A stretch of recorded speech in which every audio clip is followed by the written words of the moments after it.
Good afternoon and welcome to a second pandemic, navigating the financial services industry away from the effects of COVID-19, brought to you by the DPO Centre. I'll pass you over now to our host, Rob Mason. Thanks very much, Rochelle, and welcome to the webinar. We'll be discussing navigating the financial services industry away from the effects of COVID-19. My name is Rob Mason. I'm the CEO of the DPO Centre. It's my pleasure today to be joined by James and Asel. I've got James on the line through the wonders of modern technology from abroad, who's joining us today as well.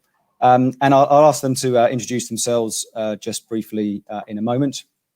By way of some background, the DPO Centre is the UK's Data Protection Officer Resource Centre. We have a large team of DPOs located throughout the UK who we place into organisations on either an ad hoc consultancy or interim basis, or as part of an ongoing arrangement where we act as your official data protection officer on what we call a fractional basis. That's kind of 1 to 8 days per month.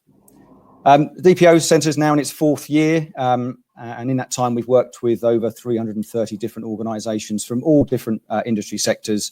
However, we do have a particular strength and expertise across the breadth of the financial services sector. I'll now hand over to James, if you can just give us a bit of an introduction, and then James, if you can please hand over to Asel, that would be great. Thank you. Thank you, Rob. Good afternoon, everybody. My name is James Collis. I'm a financial services partner at Squire Patton Boggs, based in London. Squire Patton Boggs is a global law firm. We have offices in 45 locations around the world, specialising in both contentious and non-contentious legal work across multiple jurisdictions. In London, we are particularly focused on beyond the data privacy work that Asel will talk about more specifically in the context of this webinar. We are focused on corporate financial services and contentious work in particular.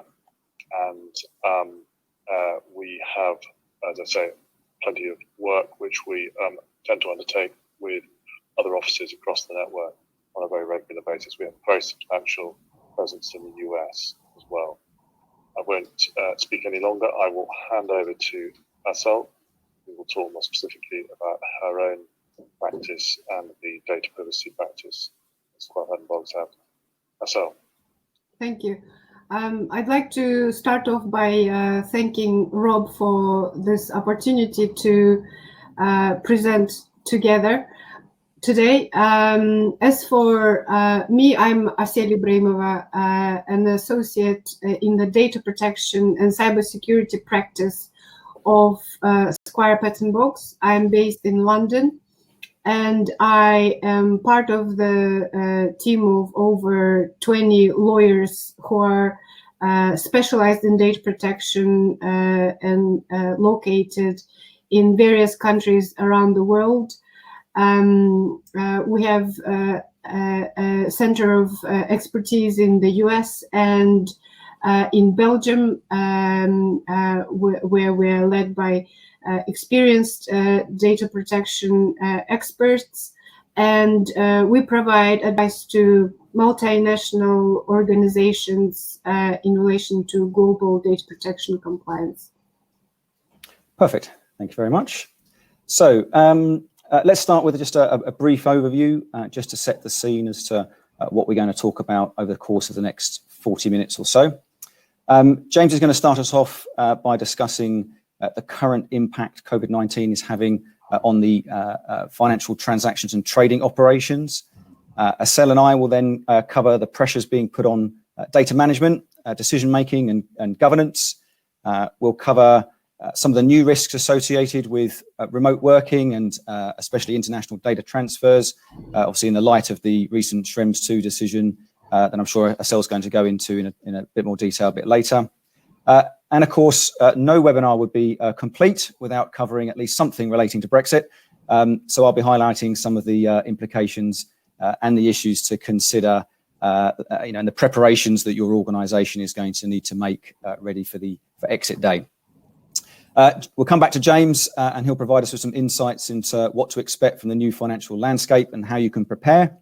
And then Estelle and I will finish off with summarising some of the key takeaways, which will hopefully enable your organisation to reduce its exposure to future privacy risks.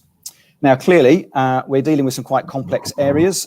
We only have about 40 minutes, so do please use the chat function, which I think you should find in the panel on the right-hand side of your screen.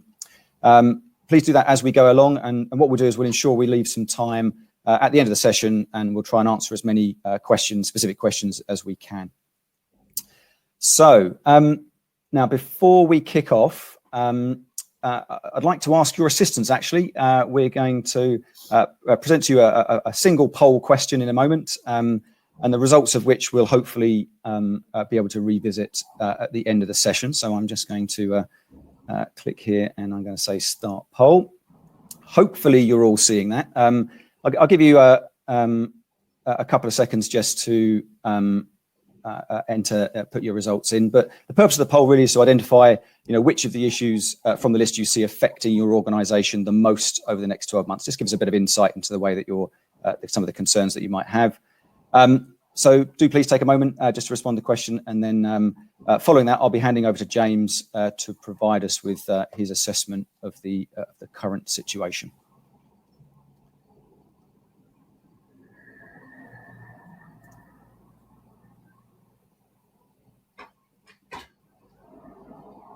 Hopefully you've all had a chance to do that.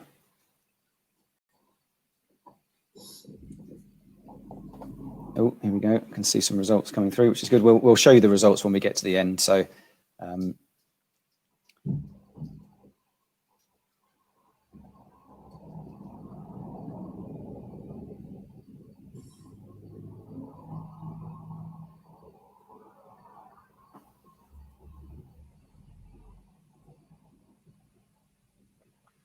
okay, perfect. Looks like most of the votes have been cast.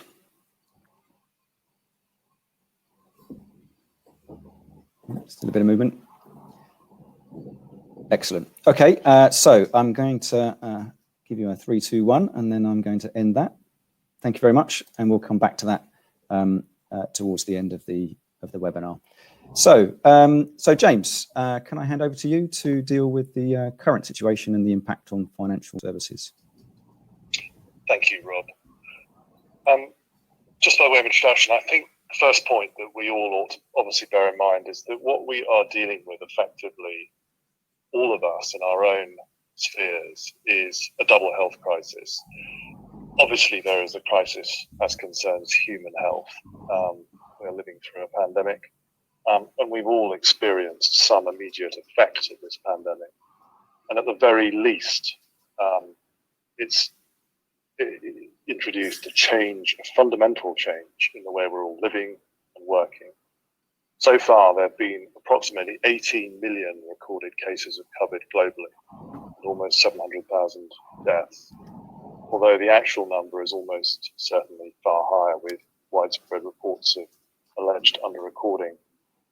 And of course, the poverty that results from the situation is no doubt going to lead to a further human health crisis as that flows through into the public health arena. Of course, for this webinar, the topic is more around the other aspects of this double health crisis, which is clearly the effect on financial health.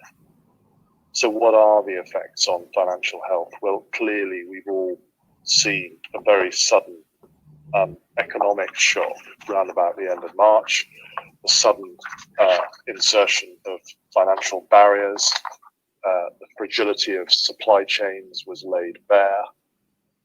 We saw the resurgence, if you like, of the nation state, the choking off of economic activity, both domestic and export driven, and the very clear strengthening of foreign direct investment controls. The result of all this, which was obviously triggered by the human health crisis, has been a rapid deterioration in our economic climate. Last week, it was announced that the US economy contracted at a 32.9% annual rate between April and June. That's the deepest decline since records began in 1947. That's 3 times worse than the previous record, and that was in 1958. Germany's economy shrank at the fastest rate on record over the same period, 10.1%. The Eurozone has seen the sharpest economic contraction, 11.9%, since records began. In the UK, April saw a drop of 20.4% by the same measure, the largest drop since records began. So we've seen this very sudden, very dramatic contraction in the economic activity around us. In turn, there's been, as a result, an unprecedented level of state intervention. Alongside the resurgence of the nation state, we are seeing extreme levels of state intervention in the nation. These levels of intervention are unprecedented in peacetime. In the UK, the Office of Budget Responsibility has given an indicative forecast that the coronavirus bill will be more than £300 billion for this financial year. And just to put that in perspective, this year, the UK government was expecting to borrow around £55 billion for the whole financial year. It borrowed £100 billion in the first 2 months alone. Now, by some estimates, the US government has committed more than $6 trillion by way of stimulus towards the coronavirus pandemic. Even our own Conservative Prime Minister and his business secretary have been forced to deny that they are communists. Questions from serious journalists. Of course, amongst all this is the topic of data protection and the stress testing that this has put on to data and the need to protect it. Now, I'm not going to talk in detail about that. Obviously, Rob and Asel will talk about that more in a moment. But I think most are agreed that the crisis will only be truly contained when effective therapies and vaccines are available. And in the meantime, we're reliant on measures to limit the spread of infection. And core to all the efforts to contain and combat the virus is data. And the power of data has never been more evident. But alongside that, of course, sits an enhanced need to protect data. And as I say, I'll leave Rob and Asel to talk more about that in a moment. But what I did want to touch on before I hand back to Asel is the financial services industry. Now, in many ways, all of us working in the financial services industry are kind of in the eye of this storm. In many areas, it is providing the interface between the government and the public for the distribution of financial aid. The government has placed high expectations on this industry. And one area where that's been particularly clear has been the government-funded support schemes for business.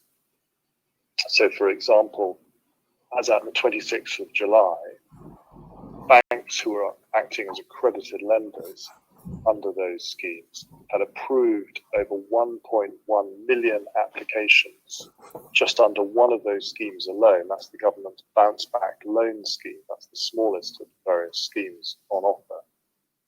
And that number of approvals alone comprised total lending of over £33.6 billion. Now, the point here is that history tells us that those of us who act in these crises are often, unfortunately, judged in hindsight. And this is particularly the case, as was shown after 2008 with the financial services industry.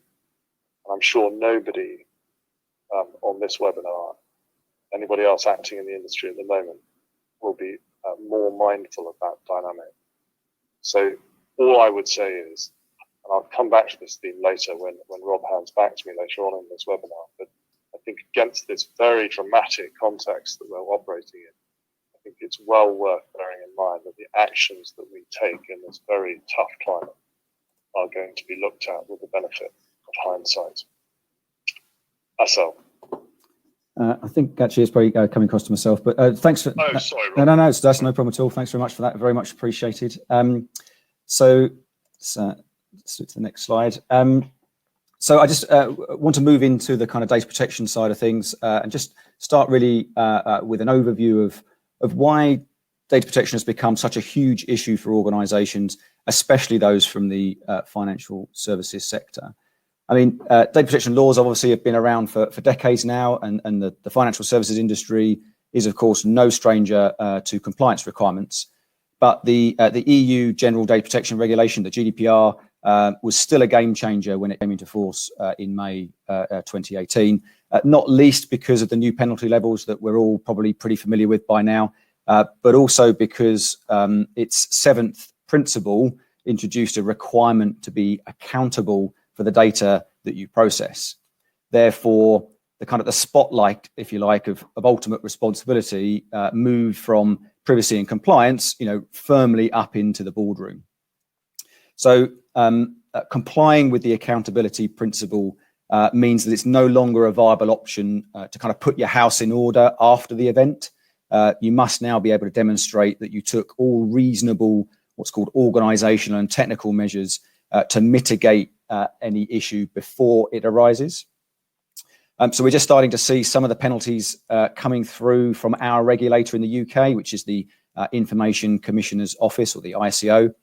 And it hasn't escaped most of us that up until recently, the penalties that have been coming out have really been dealing with the cases relating to issues that arose prior to May 2018.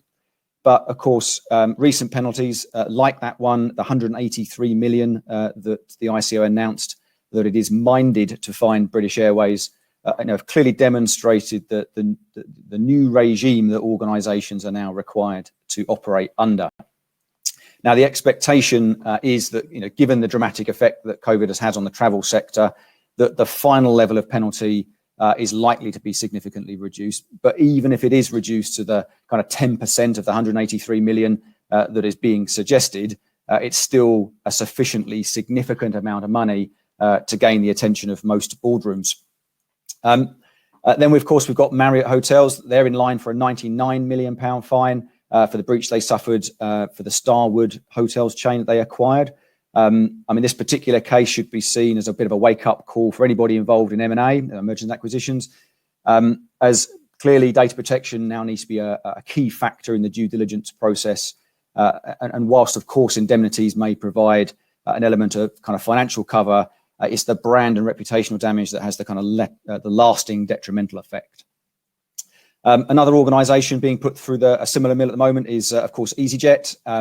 Their share price has dropped to around 1/3 of its February value, in no small part, of course, because of COVID and the effect on the airline industry in general, but equally not helped by the huge data breach they suffered that affected 9 million of their customers. So the announcement of this breach was closely followed by what's called a group action lawsuit, which is where individuals have joined together and are now claiming up to £2,000 each in compensation. Now, the ability to bring a group action is a feature of the GDPR, and clearly, if the no-win, no-fee based law firm is successful in that pursuit, and it's likely to set a precedent going forward where kind of all significant breaches will immediately give rise to similar actions. So what's changed due to COVID-19? I mean, clearly, the issue started with our rather rapid migration to remote working. I mean, the data protection and information securities of working from home were kind of really brought to the fore almost immediately. So we had to install new software and systems and security practices and data management protocols and policies and monitoring capabilities. All of these things had to be put into place extremely quickly. And I think it is fair to say that, after the initial scramble, the industry as a whole made the transition reasonably well. However, we will likely start to see some of the liabilities come to light, such as unreported data breaches, compromise of your organization's internal systems through poor home security. You've got loss of visibility and centralized system control. And it's things like incomplete, what are called data subject access requests, where, and due to the fact that personal data is being stored on local home devices rather than centrally in your systems. And all this puts pressure on an organization's ability to maintain control over data and therefore remain accountable for the data that's being processed. Now, the government is, of course, partially to blame for the increased spotlight on data protection issues. I mean, this was initially due to the debacle around the now scrapped centralized track and trace system.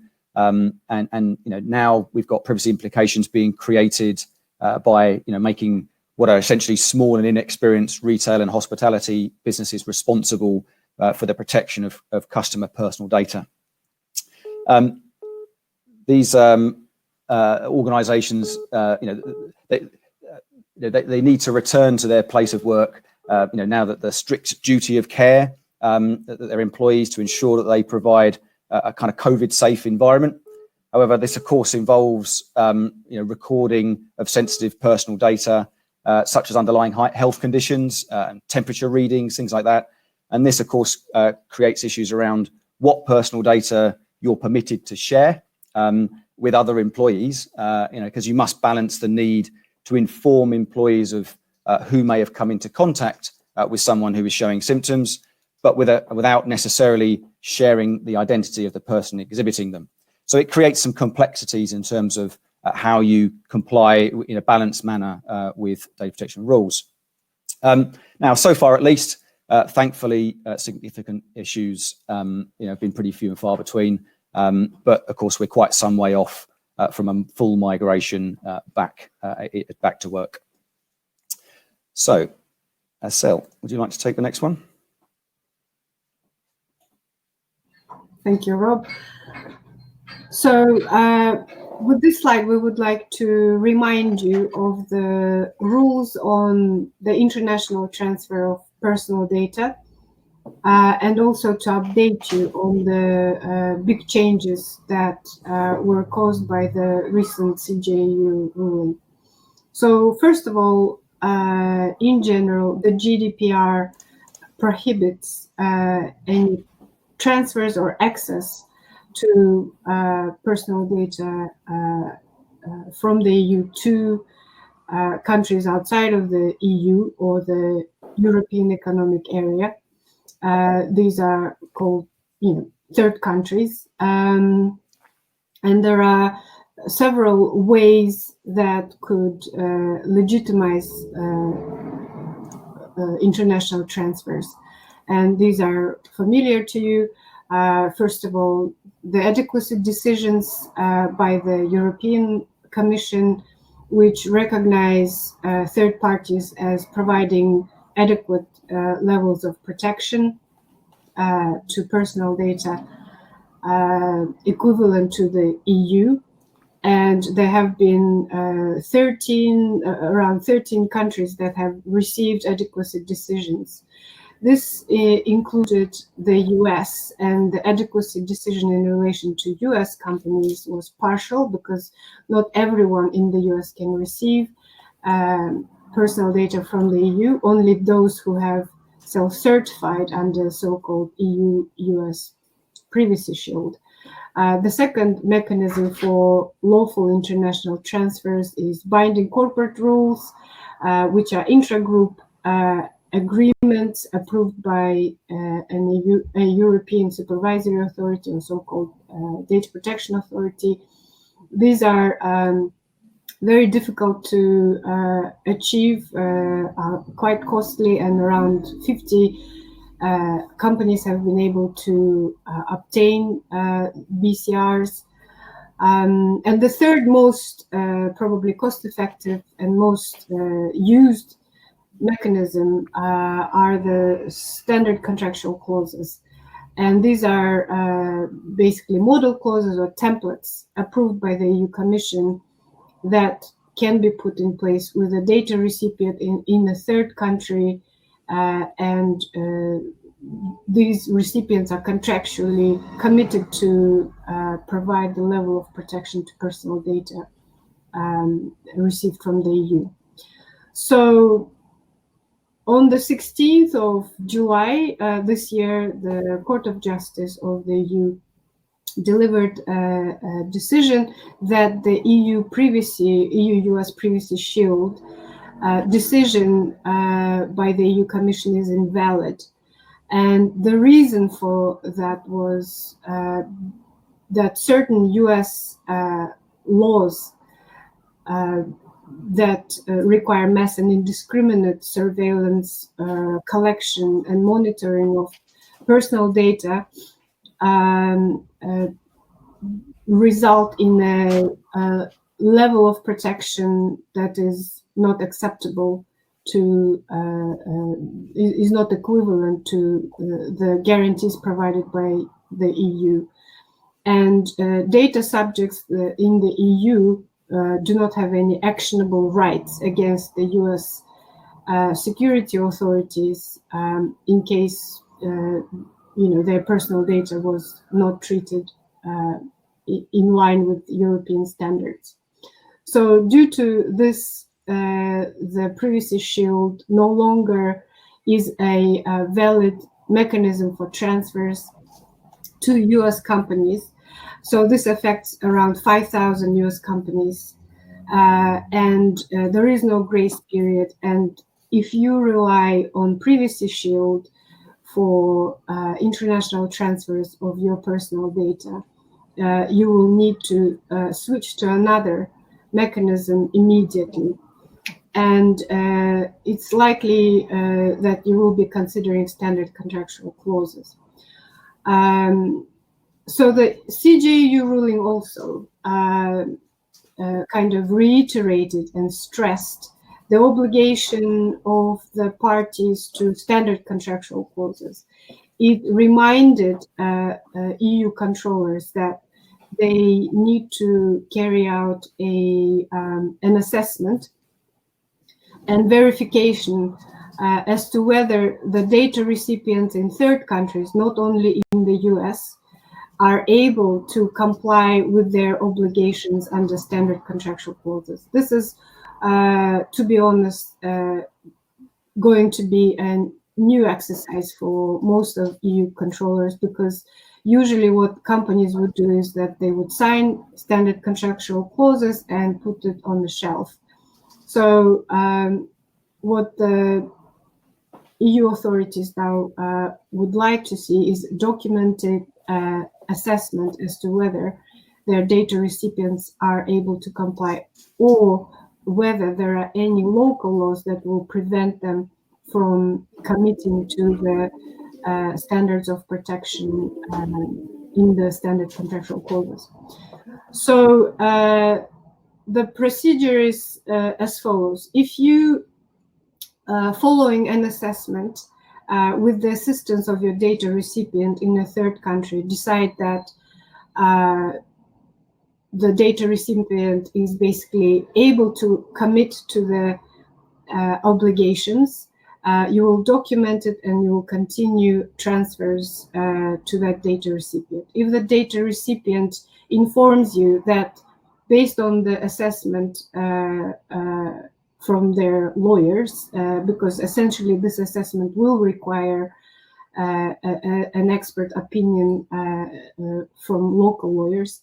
If they confirm that they are unable to commit to the provisions of the standard contractual clauses due to local laws, then you will need to suspend or end transfers to that data recipient.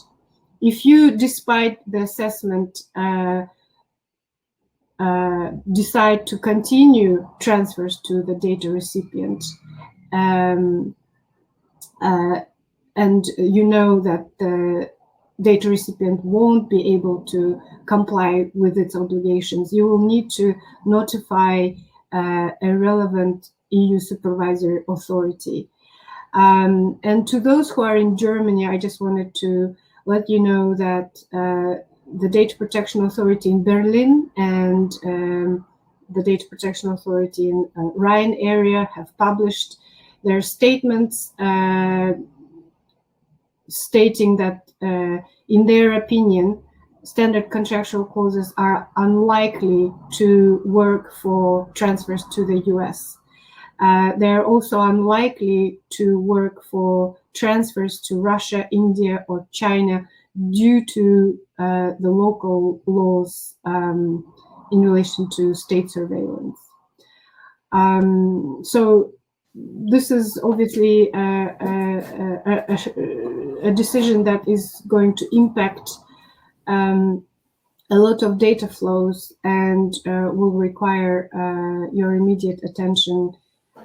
We will, and all of the businesses that have data flows outside to third countries will need to follow any further guidance from the European Data Protection Board and data protection authorities to see if there is any further information. Rob, back to you. Perfect. Thank you very much. So let's have a look at some of the data protection specific issues. So it's kind of not surprising that data protection was required to take a temporary backseat in the early stages of the pandemic. And organizations, of course, needed to concentrate on their COVID responses. Now, information security has remained paramount, but urgency around data protection issues, such as responding to things like data subject access requests, have tended to reduce. So a DSAR as a request is one of the rights under GDPR. So we're able to request a copy of all of our personal data being processed by an organization. There's a certain number of days that you've got to respond to that. Now, these kind of delays were kind of recognized by the ICO, the Information Commission Office at the time, and they indicated they would most likely be more lenient in response to, or in terms of response times. But that concession is largely expired now. So it hasn't become the new normal. I think there was a kind of basic hope that it might do, but it certainly hasn't. That said, of course, working from home does look as though it's here to stay. So as I mentioned earlier, the need to ensure you remain accountable for all of your processing, whether performed at home or at work, very much remains. Therefore, if your organization hasn't implemented proportionate controls and monitoring capabilities for home working, then you are going to need to do so. But at the same time, you will need to ensure that they respect employees' privacy kind of outside of their work times. So ensure that they are provided with budgets that enable them to update policies, to purchase equipment and provide training, review your kind of information governance and data security practices. You should also ensure that your organization has conducted what are called data protection impact assessments, so DPIAs, on the new systems and processes that you've introduced since lockdown, especially if those are processing what are called sensitive data, such as kind of health data and things like that. So a good example is something like video conferencing. Obviously we're using it now. I'm sure you're all using it in order to communicate whilst you're working at home. But of course, you're probably using it to conduct interviews and disciplinaries and occupational health consultations. And all of these things are involving the sensitive data. And so you need to conduct the DPIA process to demonstrate that you've identified the risks associated with that processing. So, I mean, you may have seen in the recent news coverage, that it brought to light the fact that the government had not conducted a DPIA on the test and trace system. So in effect, any of the processing of personal data used by that system was essentially unlawful. Now, working from home means, practices and procedures will inevitably have changed. Therefore, you need to ensure that your kind of policies and your protocols have been updated to reflect those changes. And at the very least, this will likely involve kind of updating your privacy policy to take into account any new systems or software that you're now using. You'll update your breach reporting and notification processes, and you may need to introduce new policies like what's called a bring your own device policy, which kind of sets out your expectations on employees when using their own devices to access kind of work related personal data at home. Now, back in May, we published a series of practical tips to help you kind of better protect personal data whilst working at home. And if you follow the link that's shown on the slide there, you should be able to access the full list of them. So I'm just going to move on briefly to the Brexit considerations. So as you're all aware, the UK formally departed the EU on the 31st of January this year. So Brexit has effectively already occurred, but we are now in the remaining 5 months of the transition period leading up to what's called exit day. This will happen at 11 p.m. On the UK time on the 31st of December this year. But up until that point, it's essentially business as usual. The UK has adopted many of the EU's laws, one of which is the GDPR.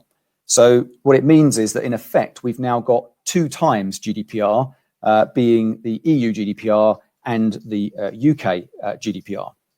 Now, for the time being, they're essentially identical, but obviously after exit day, then the 2 are likely to diverge over time. Asel's already touched on it. There is this thing called adequacy. Like any other country that's outside the EU, the UK will become what's known as a third country in respect of EU GDPR after exit day. Now, how much of an issue this is for UK organisations depends greatly on that adequacy decision. So these decisions they're made by the European Commission. They normally take about 18 months to complete. Ours didn't start. We applied on the 1st of February, and we're apparently 13th in the queue. So it's by no means guaranteed that we'll even get a positive decision. I think it's less, every day that goes by, it's probably less likely that we're going to get adequacy, certainly by, or at least full adequacy by exit day, which means that there's an exercise of implementing additional contractual safeguards that's going to be needed, and that's going to be potentially with all of your EU suppliers and partners and vendors. And as Asel mentioned, that's most likely going to be through these things called standard contractual clauses. But again, as Asel mentioned, the Schrems II case has rather complicated their use in certain situations. Another stumbling block will be the loss of what's called the one-stop shop. Probably not relevant to everybody, but it's essentially a system that enables your organisation to nominate a single regulator, such as the ICO in the UK, in a single member state. So, and what it means is that if you were to suffer something like a breach, you'd then only need to liaise with that single authority, rather than having to deal with each and every authority where your data subjects reside. So after exit day, the ICO will no longer play a part in that mechanism. So if you are an organisation that has nominated the ICO under the one-stop shop, then you're going to need to confirm if you're eligible to nominate one of the alternatives from any of the other EU member states. But the important thing is it has to be where processing decisions are made, and that's sometimes the complexity. It's a little bit too much to go into today, but that's the kind of caveat that's involved around it. A fairly important one is EU and UK representation. So there's an article, number 27, in the GDPR that requires organisations to appoint a representative if they are based outside of the European Economic Area, which is basically the EU plus 3 other countries, but they don't have any physical presence inside the EU. So previously it was more kind of US and Asian organisations that are processing data on EU residents, but they don't have an office, if you like, in Europe. They were required to appoint a representative, and it's so that data subjects and regulators can contact that representative in the EU rather than have to worry about language and time zone, all those kind of issues outside of it. So now, of course, that requirement is now going to become necessary for UK companies because we will be outside of the EU. And so if you don't have a presence inside the EU, but you are processing data on EU residents, then it is something that you need to look at the kind of criteria behind as to whether you require one. Now, similarly to the return to work tips mentioned previously, we also published a series of tips to help with your Brexit planning. So again, if you follow the URL that's on the slide there, you should be able to find the full list. So I'm now going to hand back over to James, who's going to deal with the near future and what to expect. Thanks, Rob. So how do we think the landscape is going to change over the near future? Well, obviously on human health, as we're all seeing in the media at the moment, and some of us unfortunately are probably experiencing, many populous nations are still combating the first wave of the virus, for example, Brazil and India, for example, of course, the US. But for many others, there are ominous signs already that the second wave has arrived. For example, Spain, Germany, also the UK, and others such as Australia. So as we head through into winter, all the professional commentary seems to be saying that we can only expect things to get more challenging on that front. And most estimates that the timing of a vaccine and other effective therapies way off into 2021. So against that context, what about financial health? Well, in the meantime, obviously the economic climate continues to deteriorate. We have examples every day in the media of redundancies and job losses. Yesterday, even if it was part of a restructuring, I saw that, for example, Virgin Atlantic had filed Chapter 11 in the States. Many businesses, especially those in the worst affected sectors, such as retail and hospitality, are either out of cash or running perilously short of cash, to the extent, as I say, that they are still operating. We're starting to feel the effects of the introduction of the withdrawal of the UK government support programs in certain key areas, and much of that support is scheduled to taper off over the coming months. For example, the government's job retention or furlough scheme, as it's more commonly known, is scheduled to end on the 31st of October. That scheme was launched on the 20th of April, and it alone is now supporting 9.5 million jobs from 1.2 million employers. And just to put that in context, the total UK employed workforce pre-crisis was roughly 32 million. And of course, as Rob was just mentioning, we're running towards the end now of the transition period ahead of BREXIT. 5 months to go, and when one sits on that debate, we can all agree that the current uncertainty around how things will look 1st of January is only going to compound the economic hardship that COVID has already brought us.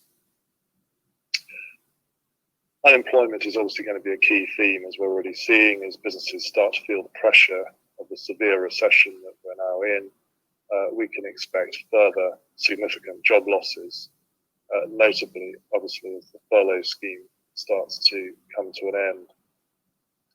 And I think the levels of delinquency for debt, defaulting on loan arrangements, including obviously those arrangements that were put in place to sustain businesses through the early part of the crisis, that level will only increase. In fact, in its recent report entitled Supporting the UK Economic Recovery, the City UK business body estimated that by the end of March 2021, there could be up to £100 billion of unsustainable debt held by UK businesses.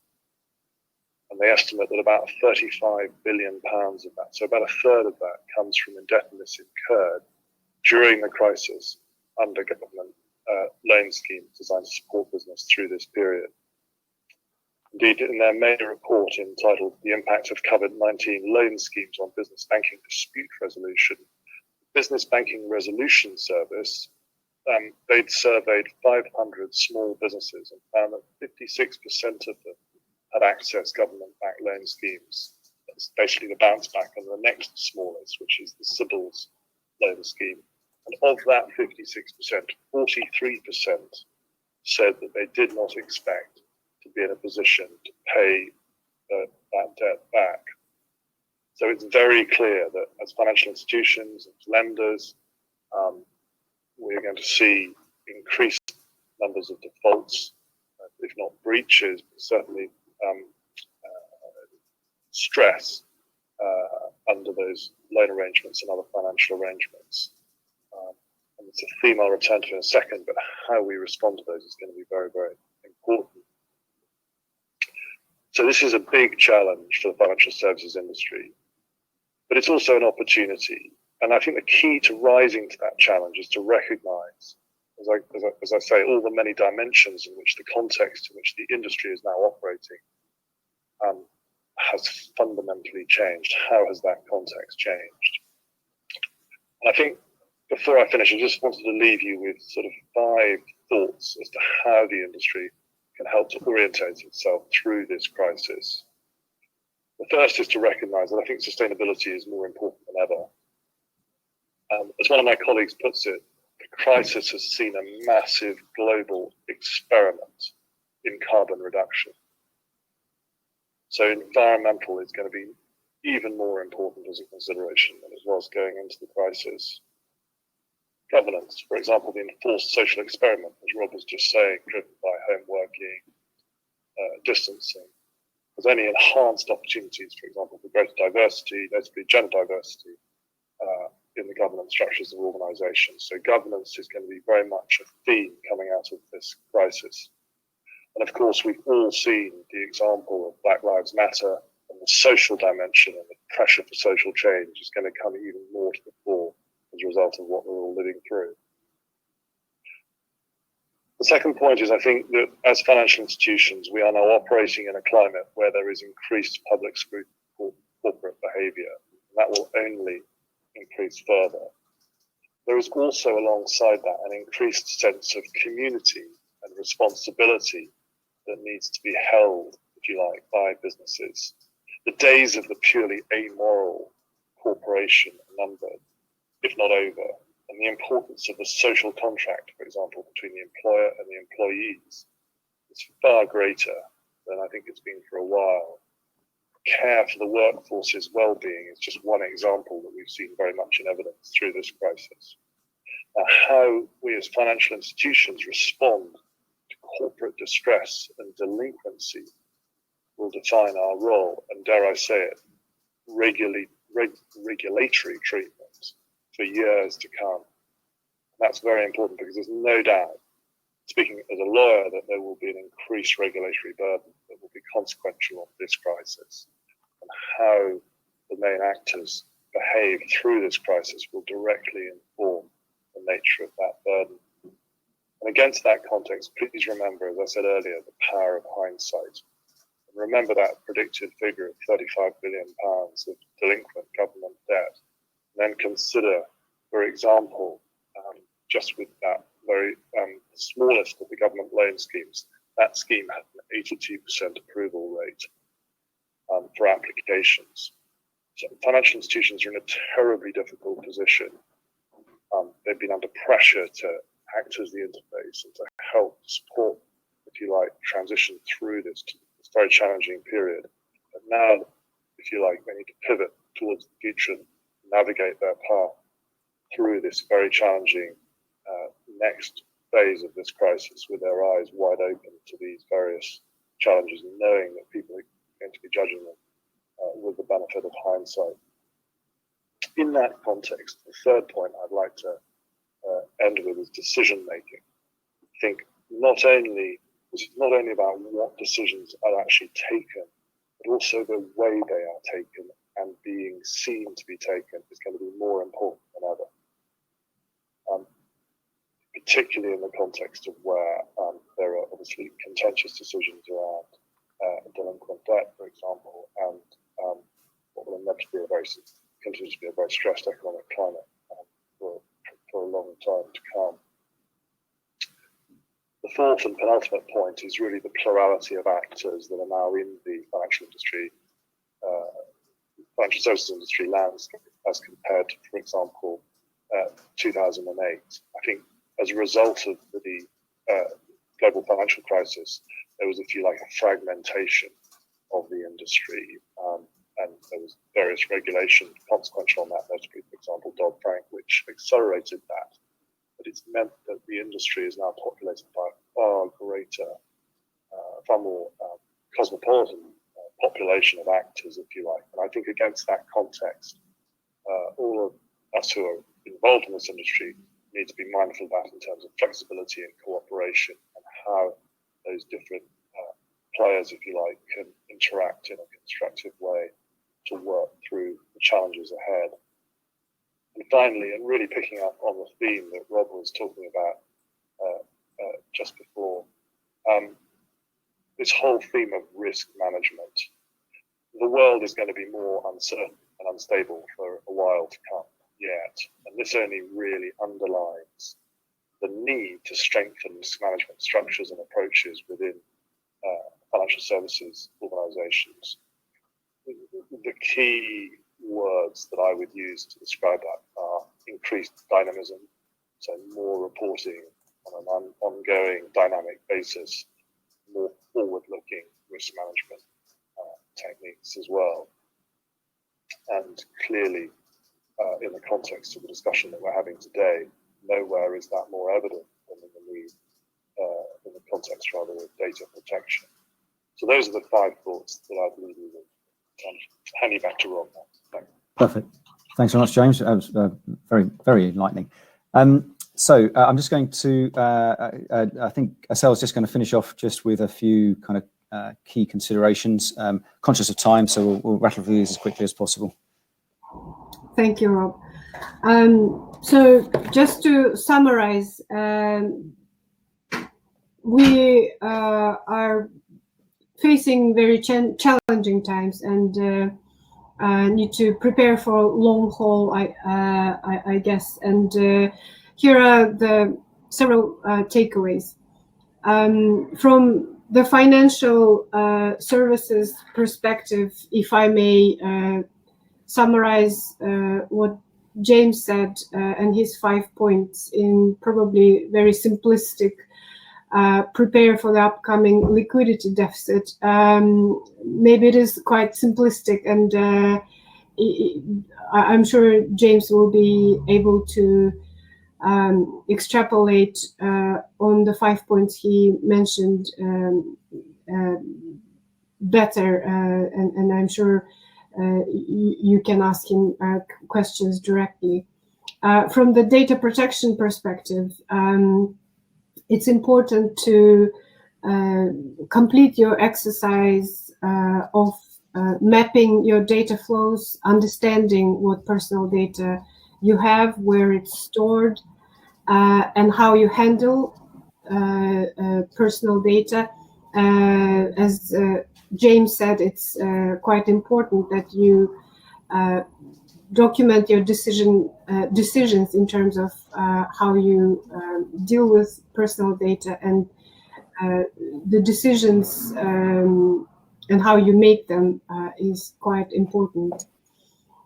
You also need to review the existing mechanisms for your international transfers following the CJU ruling, and review those. You will need to, as Rob mentioned, consider if you have the ICO as lead authority, you will need to consider if you can argue that you have main establishment in the EU, and if you do, whether the EU authority in that country can be appointed as your lead authority, because the UK is no longer in the system.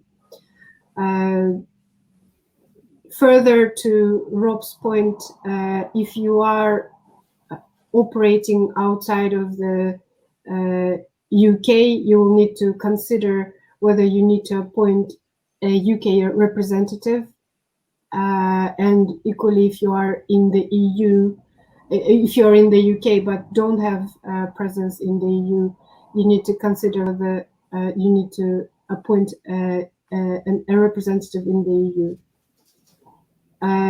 Due to home working and increased online activity, increased risk of cyber attacks, etc., you'll need to consider that your security measures are in place, and test any data breach notification protocols, and you need to prepare to the end of the transition period at the end of this year, and by that time have your privacy notices, policies and agreements, your records of processing, all of those documents updated to reflect that the UK is now outside of the EU. And with that, Rob, over to you. Perfect. Thank you very much. So that kind of ends the formal presentation part. We've literally got just a few minutes left. So I think there's probably time for just a couple of very quick questions before we end. Asel, this may be one for yourself. Is the FCA responsible for checking the compliance of financial institutions with data protection? Oh, I think you're on mute. Apologies. Well, the FCA and the ICO have both been issuing joint statements saying that data protection is something that they both will look at. The FCA handbook has data protection principles within it.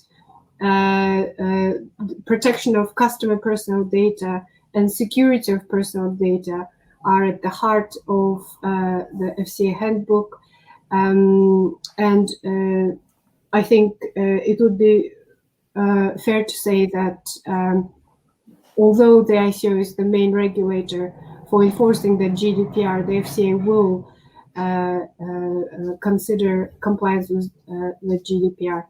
The FCA has also, in its statements, made clear that the data protection compliance is a matter of board level, and that it expects firms in the financial sector to be paying attention and adding data protection as part of its risk assessment and as part of its senior management arrangement. Perfect. Okay. And probably just one last one. We've got literally 2 minutes left. So I think it's Helena. She says, we do not have an EU presence as such, but we have EU citizens and employees as customers. Would that mean that we will need to appoint an EU data protection rep as well? So I think the answer to that is the key word there is you've said citizens, and it's actually the deciding word is residents. So if you are processing data on EU residents, then it may well apply.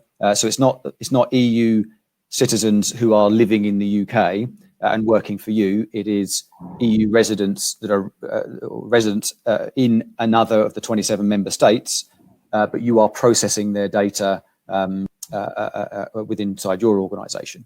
And the second factor is that there is a kind of a large scale element to it. So it's not, if you've got 1 or 2 customers in the EU, then it is unlikely to apply. And so there are some kind of, it's not defined. It's the thing about GDPR is it never actually says anything specifically, but there is it must not be occasional. It doesn't. You don't need to appoint if the processing is occasional. So there is a kind of bar, and you have to just work out whether you are above or below that bar. But if you are processing data on EU residents, then it's certainly worth speaking to an organisation such as ourselves who do provide that EU representation service.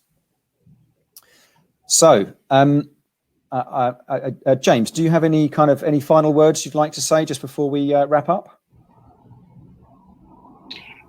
Just that if anybody wants to talk about any of the themes that either Asel or I have mentioned during the course of the last hour, then we'd be delighted to engage in any further discussion. But otherwise, thank you everybody for listening, and no doubt there'll be more developments over the coming months, and maybe we could continue this discussion in a few months' time and see where everything's got to by then. But it's been a privilege to be part of this discussion. So thank you very much, Rob, as well for sharing.